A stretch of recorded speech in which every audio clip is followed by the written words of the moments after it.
नमस्कार, नवभारत टाइम्स में आपका स्वागत है। तो अभी एक बहुत ब्रेकिंग खबर के साथ शुरुआत कर रहा हूं।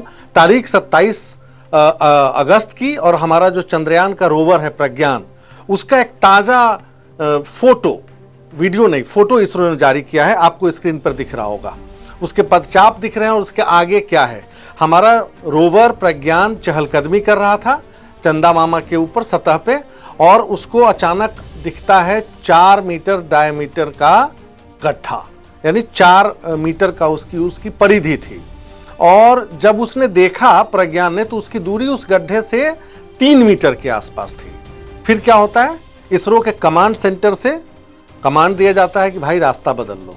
और आप देख रहे होंगे एक बगल के दूसरी फोटो में आपको दिखा रहा हूं कि कैसे जो हमारा प्रज्ञान चला है, उसके पदचाप चांद की सतह पर उसने छोड़े हैं।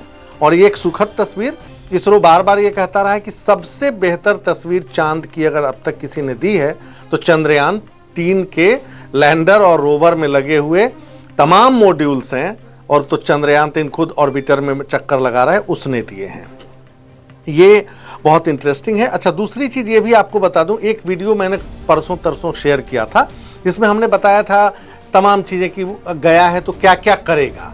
अब अंधेरा होने लगा है, आप जान लीजिए। वहाँ 14 दिनों का वक्त खत्म होने वाला है, 3 के आसपास दिक्कत हो जाएगी 3 सितंबर के बाद, क्योंकि 14 दिनों की रोशनी, उसके बाद बहुत लंबा अंधेरा और तापमान गिरता जा रहा है, जो चला जाएगा लगभग 200 डिग्री माइनस में। उससे पहले ये सारे काम करने हैं। आपको लग रहा होगा क्या क्या औजार लेकर गया है प्रज्ञान। मैंने उस वीडियो में बताया था, लेकिन आज अलग से उसके इस हिस्से को मैं बताता हूँ। आप देखिए कि वैज्ञानिक तौर पर हमारा जो रोवर प्रज्ञान है वो क्या क्या करिश्मे करने वाला है। आपको अगर बहुत सरल और आसान भाषा में समझाऊं तो वो एक अपने साथ खुरपी लेकर गया है। बेचारा 26 किलो का तो है ही, बहुत ज़्यादा उस पर लोड नहीं दे सकते थे। 26 किलो का है, वो अपने हाथ में खुरपी लेकर गया है। वो देखिए, मैं आपको बताता हूँ क्या क्या हमारे आपके लिए और इस पूरे वैज्ञानिक समुदाय के लिए, पूरी दुनिया के लिए लाएगा, जो संदेश भेजेगा।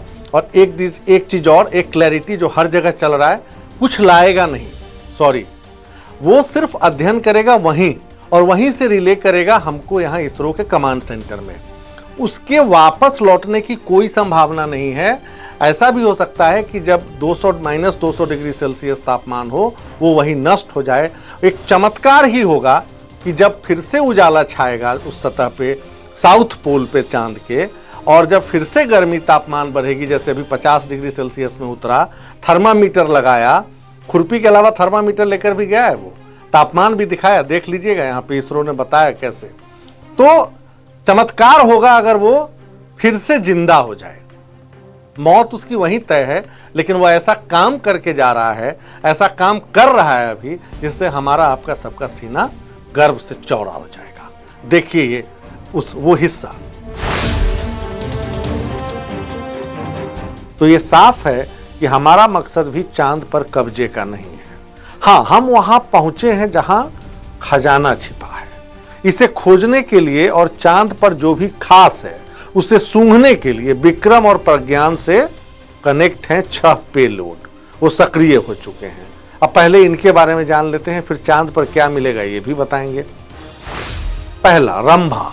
आज आपने अखबारों में देखा होगा, रंभा मतलब radio anatomy of moon bound hyper sensitive ionosphere atmosphere. ये लैंडर विक्रम के साथ अटैच है। चांद की सतह के ठीक ऊपर मौजूद आयन और इलेक्ट्रॉन के घनत्व का अध्ययन करेगा। ये भी पता लगाएगा कि पिछली कुछ सदियों में इसके गुणों में क्या बदलाव आए।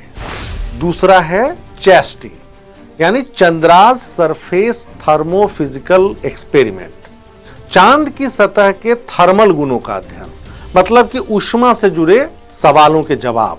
ऐसे कुछ पॉइंटर्स हैं जो थर्मल, आप जब फिजिक्स पढ़ते हैं तो उसमें थे, specific heat, heat capacity, thermal expansion, thermal conductivity, melting point मतलब पिघलता किस पॉइंट पर जाकर है, थर्मल डिफ्यूसिविटी और थर्मल शॉक रेजिस्टेंस।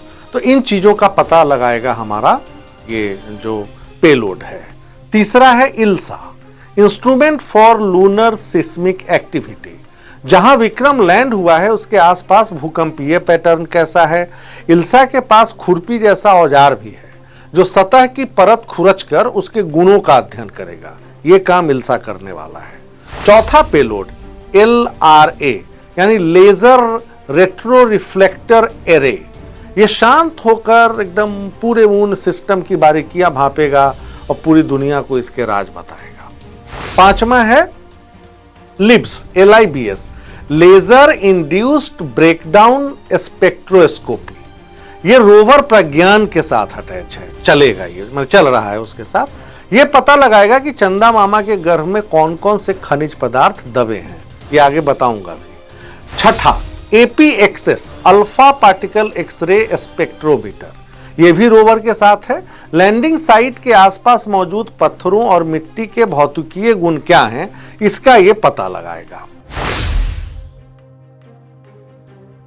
अब उन 6 संभावनाओं पर गौर करते हैं जिसे प्रज्ञान और विक्रम टटोल रहे हैं, मतलब वहां से जो खजाना और क्या मिलने वाला है। नंबर 1, चांद की सतह सपाट नहीं है, पथरीली है, बीच बीच में गड्ढे आपको तस्वीरों में और वीडियो में दिख रहे होंगे। अनुमान है कि इसमें बर्फ हो सकता है। बर्फ का मतलब पानी, पानी का मतलब हाइड्रोजन और ऑक्सीजन H2O दोनों का निकलना। अब ये अगर होता है तो गेम चेंजर साबित होगा। दूसरा, इन्हीं गड्ढों में वाटर आइस के अलावा वो तमाम रहस्य छिपे हैं जो सोलर सिस्टम के पुरातन इतिहास को उजागर करने में मदद मिलेंगे। पूरा सौर मंडल कैसे बना, क्या हुआ, उसके राज दबे हो सकते हैं। तीसरा, दक्षिणी ध्रुव पर लगातार सूरज की रोशनी आती है एक लंबे अंतराल तक। इससे क्या होगा, सोलर एनर्जी का अंदाजा मिलेगा, जिससे भविष्य में अगर हम वहां कोई आउटपोस्ट बना लें, जैसे अमेरिका ने साजिश रची थी, तो वहां बिजली सप्लाई कर सकता है, हो सकता है कि नहीं, यह भी पता करेगा चंद्रयान। चौथा, यहां 30 मेगाहर्ट्ज से कम रेडियो वेव का खगोलीय अध्ययन किया जा सकता है। चीन का जो एक लोंगजियांग है वो ऐसा कर चुका है 1 साल तक, अभी 18 से 19 के बीच। ये कम्युनिकेशन साइंस को नया आयाम देगा। 30 मेगाहर्ट्ज से कम वाला जो होता है वो सबमरीन वगैरह में इस्तेमाल होता है, जमीन के नीचे, क्योंकि धरती पर बहुत आसान नहीं है करना। पांचवा, वो खजाना जिसका जिक्र ऊपर हुआ है, यानी हाइड्रोजन, ऑक्सीजन, एल्यूमिनियम, मैग्नीज और सबसे महंगा टाइटेनियम। क्या पता ये सारी चीजें चंद्रयान खोज कर ले आए, क्योंकि संभावना है। और छठा, आखिरी, चांद को सीढ़ी बना वीनस, मार्स और जुपिटर तक पहुंचना। इसके लिए अमेरिकी आर्टेमिस प्रोजेक्ट चल रहा है। इसे चंद्रयान से उपयोगी इनपुट मिलने वाला है। इसका मकसद क्या है कि पहले चांद पर पहुंचो, वहां बेस बनाओ, जैसे ISS है, इंटरनेशनल स्पेस स्टेशन, और फिर वहां से आप आगे बढ़िए, सौर मंडल के तमाम ग्रहों की खोज करिए, सूरज तक पहुंचिए।